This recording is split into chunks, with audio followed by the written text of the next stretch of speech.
വലിയ പ്രതിസന്ധിയിലൂടെ കടന്നു പോകുന്ന ഒരു കാലഘട്ടത്തിലൂടെ നാം ഇങ്ങനെ ഒപ്പം സഞ്ചരിക്കുമ്പോൾ മക്കൾ വഴിമാറിപ്പോകുന്നു, തെറ്റായ അറിവുകളിലേക്ക് ചുവടുമാറ്റുന്നു. അരുതാത്ത ബന്ധങ്ങളും കൂട്ടുകെട്ടുകളും അവരുടെ ജീവിതത്തെ വല്ലാതെ അപകടപ്പെടുത്തുന്നു. ഈ ഒരു പ്രതിസന്ധിയുടെ പരിഹാരം തേടിയറിഞ്ഞപ്പം ലയോ 13 മാർപ്പാപ്പയുടെ വാക്കുകൾ ഹൃദയത്തെ വല്ലാതെ സ്വാധീനിച്ചു.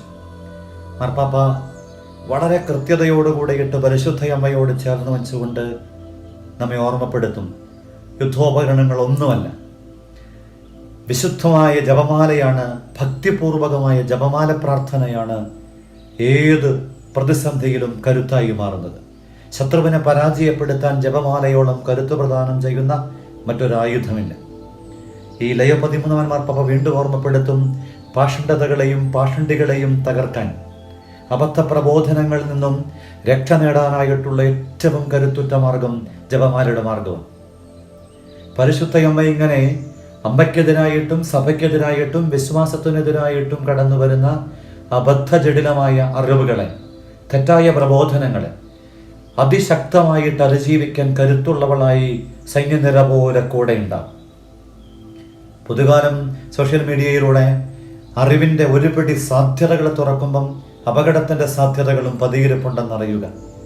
ചിന്തിക്കാത്ത വിധം, അറിയാത്ത വിധം. ഒരമ്മ എന്നോട് പറഞ്ഞത്, എന്നും 10ാം ക്ലാസ് വരെ കുർബാനയ്ക്ക് കൂടിക്കൊണ്ടിരുന്ന മിടുമിടുക്കനായ ഒരു ചെറുപ്പക്കാരൻ ആ അവധിക്കാലത്തെ ഒരു 2 മാസം കൊണ്ട് മൊബൈൽ ഫോണിൻ്റെ ഉപയോഗം വഴി, അവിശ്വാസികളുമായുള്ള സൗഹൃദം വഴി, ചില ബന്ധങ്ങളിലൂടെ എല്ലാത്തിനെയും ചോദ്യം ചെയ്യുന്ന, വിശ്വാസത്തിനെതിരായി, ജപമാലയ്ക്കെതിരായി, പ്രാർത്ഥനയ്ക്കെതിരായി, ആത്മീയതയ്ക്കെതിരായിട്ടൊക്കെ അതിശക്തമായ നിലപാട് സ്വീകരിക്കുന്ന വിരുദ്ധ ഭാവങ്ങളുള്ളൊരു മകനായിട്ട് മാറി. പ്രാർത്ഥിക്കുന്ന അപ്പനെയും അമ്മയെയും പോലും വഴിമാറ്റുന്ന, വഴിതെറ്റിക്കുന്ന മകനായിട്ട് മാറി.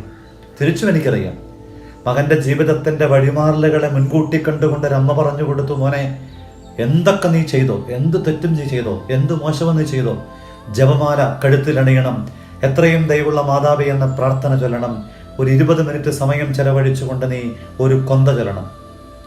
താല്പര്യത്തോടെ അല്ലെങ്കിലും അമ്മയുടെ നിർബന്ധം കൊണ്ടും നിവൃത്തികോടുകൊണ്ട് ഈ മകൻ ഈ വഴികളിലൂടെ കടന്നുപോയ നമ്മ എന്നോട് പങ്കുവെച്ചു. മഹാത്ഭുതമെന്ന് പറയട്ടെ, മകൻ്റെ ജീവിതത്തെ വലിയ പ്രതിസന്ധി ഘട്ടങ്ങളിലൊക്കെ പരിശുദ്ധയമ്മ വലിയ ആയുധമായിട്ട് സന്നാഹത്തോടുകൂടെ കടന്നു വന്ന് സംരക്ഷിച്ചതിൻ്റെ സാക്ഷ്യം പിന്നീട് അവർ പറയുകയുണ്ടായി.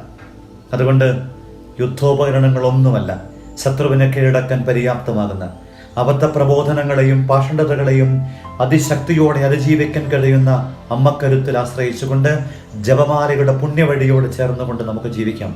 പരിശുദ്ധയമ്മ നമുക്കായി പ്രാർത്ഥിക്കട്ടെ. ഈശോ നമ്മെ അനുഗ്രഹിക്കട്ടെ. ഈശോ മിശിഹായ്ക്ക്